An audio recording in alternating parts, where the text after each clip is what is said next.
Muy buenos días, les saluda Calú Cruz, espero que se encuentren muy bien en sus casas. El día de hoy voy a compartir con ustedes el cuento La tumba de la Llorona del escritor Santiago Porras Jiménez. Pero antes de leerles el cuento voy a presentarles a don Santiago. Santiago Porras Jiménez nació en Avangares, Guanacaste, en 1951. Es agrónomo y escritor costarricense. Realizó estudios de agronomía en la Escuela Agrícola Panamericana y de ingeniería en producción en el Instituto Tecnológico de Monterrey. Posee una maestría en evaluación por la Benemérita Universidad Autónoma de Puebla y de la Universidad Estatal a Distancia. Ha publicado los volúmenes de relatos Cuentos del Ayer, de Hoy y de Nunca en el 2003. Cuentos Guanacásticos en 1997 y creo que con una reedición en el 2003 y en el 2012 por Urup. El regreso es parte del viaje 2002 y reedición en el 2008 y La sombra decapitada en el 2017. Es además recopilador de las memorias Allá en el Zamorano, ¿verdad? Que esto sale publicado en el año 2006 y su novela Abancari, publicada en el 2012 con una segunda edición en el 2018. Sin más preámbulo, pues vamos a comenzar entonces con el texto La tumba de la Llorona. La tumba de la Llorona, del escritor Santiago Porras. ¿Por qué un abuelo no es más que un niño viejo? Tenían rato Carolina y Alonso de estar discutiendo sobre la Llorona. La niña, aún infante, insistía que sí había existido, mientras que su hermano, adentrado en la pubertad, le porfiaba que la Llorona era otra broma de los mayores. Como el asunto no tenía visos de dilucidarse, fueron hasta donde el abuelo para que dirimiera aquella polémica. Caía la tarde y el sol embadurnaba con sus últimos fulgores el corredor, donde el abuelo, desde su sillón, lanzaba miradas y escupitajos por encima de la bandarilla. Abuelo, ¿verdad que la Llorona existió? Claro, yo mismo la enterré. Abuelo, eso no es cierto, terció Alonso con un tono de reclamo. ¿Cómo que no? Si quieren los llevo a donde está enterrada. La propuesta tuvo una acogida entusiasta de Carolina, mientras que Alonso la aceptó escéptico. Antes de acordar el viaje a la tumba de la Llorona, el abuelo les contó los pormenores de cómo él y su padre habían encontrado una mujer tirada en un meandro de la quebrada, no muy lejos de donde nacía. Al principio creyeron que se trataba de alguna vecina, pero pronto comprobaron que era una desconocida. No debía sobrepasar los 30 años, yacía de lado, con un vestido andrajoso y húmedo porque resaltaba su complexión seca. De piel morena y lampiña, las greñas le caían sobre un rostro azulado y revejido, que inspiraba cierto miedo y cierta lástima.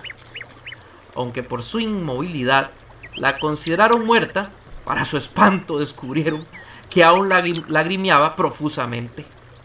Esa manifestación vital le sirvió para identificarla como la esperpéntica Llorona. Después de una prudente espera y a falta de otros vestigios de vida, decidieron enterrarla sin informarle a nadie aquel extraño suceso. Alonso, aún reacio, argumentó que ver la tumba no garantizaba que allí estuviera enterrada la Llorona, a lo que el abuelo sonriendo contestó que ni siquiera tendrían que abrir la tumba para demostrarle que allí mismo reposaba la Llorona. El día del viaje apenas empezaba a calentar el sol cuando lo iniciaron. El abuelo sesentón todavía era fuerte, caminaba erguido con el sombrero de fieltro ligeramente ladeado sobre la frente. Su esbeltez lo hacía verse más alto de lo que era en realidad. Un vientecillo de levante le agitaba la camisa celeste de mangas largas, mientras su pantalón azul se le ahuequeaba aferrado a sus piernas.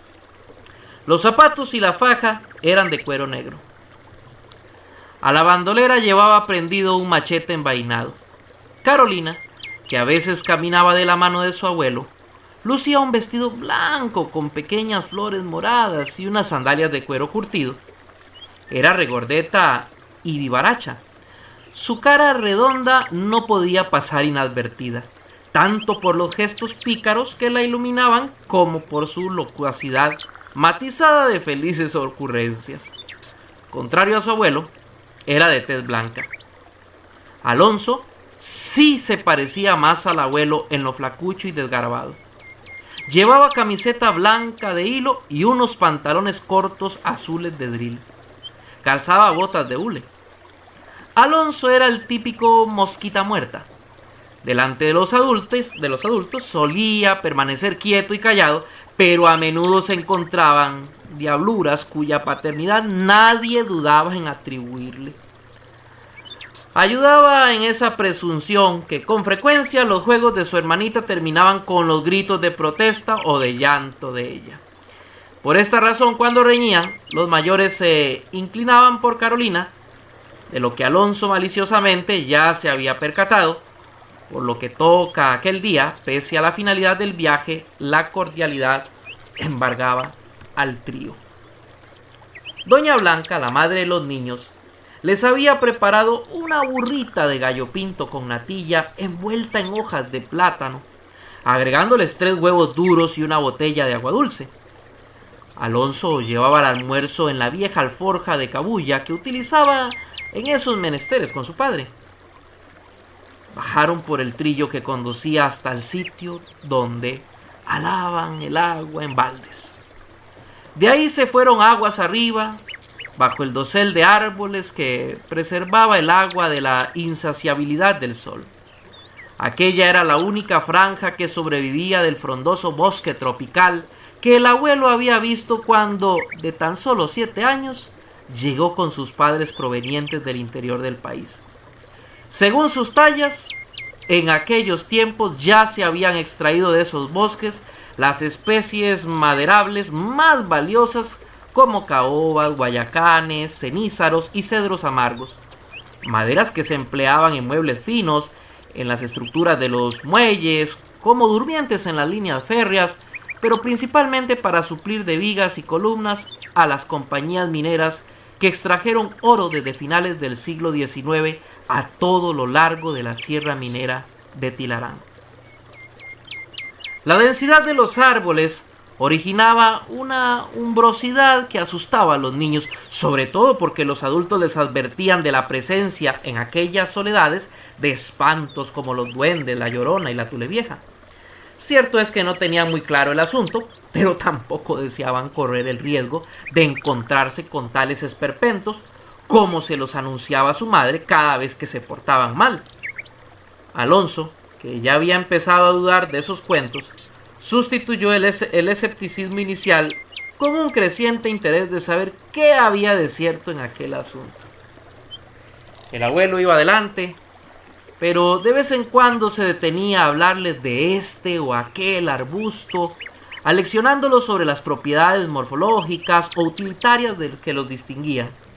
De los cedros amargos destacó la madera, semisuave y eterna, y de los giñocuayos o giñotes, la cáscara medicinal y los estacones para las cercas.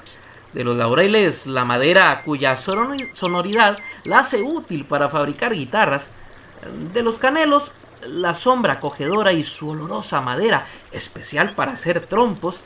De los satacaballos, habló sobre su intrincado, abundante sistema radicular que minimiza la erosión en los recodos de los ríos y así por el estilo. No habían andado mucho rato cuando el abuelo se volvió de repente y poniéndose el índice en la boca les pidió silencio. Luego se llevó el dedo hasta la oreja alertándolos del canto de unos pajaritos. Siguieron avanzando muy despacio para no majar ruidosamente la hojarasca. Contribuir al silencio les permitió escuchar cada vez más nítido el canto característico de los Toledos. Toledo, Toledo. Guiados por el mismo sonido, ubicaron a la pareja canora que danzaba oscilando en un bejuco que se columpiaba pendiente del intrincado sotobosque, sobre el que resaltaba su plumaje azulito. Durante un buen rato estuvieron disfrutando aquel ritual amoroso en silencio, si acaso se entrecruzaban miradas asentidoras, y allí se habrían quedado más tiempo si no hubieran sido delatados por el importuno alboroto de una bandada de urracas. A poco terminar, el abuelo se detuvo ante un arbusto de hojas verdes oscuras. Del follaje sacó un racimo de frutitas negras y redondas y comenzó a comerlas al tiempo que invitaba con gestos a los niños a imitarlo. Tenían un sabor agridulce muy agradable, así que pronto las acabaron. Antes de seguir el viaje, el abuelo, con semblante deliberadamente adusto, le pidió a Carolina que le enseñara la lengua. Al vérsela, acentuando el gesto de preocupación, le dijo: «Carolina, ¿qué te pasó? Tenés la lengua morada». Alonso perpicaz asintió con la cara de susto. La niña sacó lo más que pudo la lengua y comprobó que tenía la punta completamente morada. La angustia comenzó a dominarla. Desesperada, demandó del abuelo una salida de aquella situación, pero sus acompañantes dijeron no tener la menor idea de cómo ayudarla. Cuando los ojos de Carolina empezaron a enturbiarse, por toda respuesta el abuelo y Alonso le mostraron sus lenguas igualmente moradas, y entonces todos rieron por largo rato y de vez en cuando hacían bromas del miedo infundado que había tenido Carolina con los frutos del tucuico. Más adelante, debieron disputar las vainas del guaniquil o una manada de congos para poder degustar las suaves y dulces motitas de algodón que envuelven las semillas verdes. A Carolina la impresionaron los gritos y gestos amenazadores del macho líder del grupo, pero el abuelo, conocedor de su proverbial timidez, presto venció su resistencia. Caminaron por largo rato hasta que un ruido característico los alertó de la cercanía de una cascada. Pronto llegaron hasta ella. Si bien el caudal de la quebrada era reducido en aquella época, la caída resultaba suficiente para provocar un gran estruendo. El agua, curada de vértigo, se deslizaba a velocidad creciente sobre las rocas para zambullirse en una alfombra de efímeras espumas blancas que se convertían, por arte de birlibirloque, en una poza serena y transparente que invitaba a darse así un chapuzón. Así lo hicieron los niños. Solo al final del baño le vino fugazmente. Especuló si todo aquello no era más que una excusa del abuelo para llevarlos hasta aquel lugar. Cuando se lo dijo al abuelo, tal y como se lo haría varias veces durante el viaje, recibió la única respuesta que él tenía para su duda: «Ten paciencia y verá. Tenga paciencia y verá». Antes de iniciar el empinado ascenso, el abuelo les enseñó una gran telaraña que se sostenía tremuladamente en las hojas de las platanillas. Se encontraban en la base de la cascada, donde sentían el frescor producido por las ingrávidas gotas que brotaban de la corriente. Muchas de esas gotitas eran atrapadas por la telaraña y con los rayos del sol que se descolgaban por el ramaje adquirían un brillo deslumbrante. El abuelo les dijo que aquella telaraña era de oro. En un recodo encontraron una poza que la quebrada había hecho con raíces, piedras y arena. Allí estuvieron observando el nado cadencioso de las olominas y las cholescas. Bajo una gran piedra, Alonso encontró los bigotes de un camarón. Se inclinó aún más para mirarlo mejor, pero apenas pudo ver sus ojos redondos y nerviosos, porque el animalito, dando un repentino coletazo, desapareció entre una nube de agua sucia. En la parte más honda de la poza, bajo una pequeña laja, Carolina divisó las poderosas tenazas de un cangrejo. El abuelo les explicó que el cangrejo era un animal temeroso, que aunque no sale despavorido ante la presencia del hombre, sí lo rehúye. Además los instó a no matarlo porque los cangrejos producen el agua de los ríos. Aprovechando aquel remanso, decidieron comerse allí el bocadito que traían. A menudo que avanzaban, el caudal de la quebrada se iba achicando y poco a poco se convirtió en un tímido riachuelo que con murmullo apagado se escondía entre los helechos y las piedras. Antes de llegar al lugar que buscaban, tuvieron la oportunidad de saborear los dulcísimos gusanitos del árbol de espabel, que aunque enorme y frondoso, permiten sus ramas bajeras sean alcanzadas hasta por los niños, y no pocos frutitos se pueden encontrar entre la hojarasca. También se entretuvieron oliendo la flor del poco conocido bananito, un arbusto de hojas pequeñas y de pocas ramas, que presenta una florcita de amarillo encendido, que exhala una intensa fragancia similar al olor del banano maduro. No faltó la ocasión para ver los tucanes que se adelantaban entre las ramas con su vuelo silencioso, y de vez en cuando admiraron las florecillas que los colibríes se molestaban en enseñarles con su pico. Cuando llegaron al sitio de sus afanes, el abuelo se adelantó solo a buscar el lugar exacto de la tumba. En esos momentos expectantes volvió el escepticismo. Ese escepticismo de Alonso, que con mayor fuerza y ante la tardanza del abuelo, le dijo a Carolina que todo aquel viaje había sido una excusa del abuelo para hacerles pasar un día diferente. Ya casi estaba Carolina convencida cuando regresó el abuelo. Traía una sonrisa pícara que no auguraba buenas cosas para sus nietos. Al tiempo que los llamaba con la mano, les dijo: «Vengan que ya la encontré». Los niños se miraron sorprendidos. Caminaron unos cuantos pasos hasta llegar a un pequeño barranco. Allí, el abuelo, con un semblante de triunfo, les indicó: «Allí enterramos a la Llorona, y la prueba de que su cadáver aún está ahí es este lloradero que sale del barranco».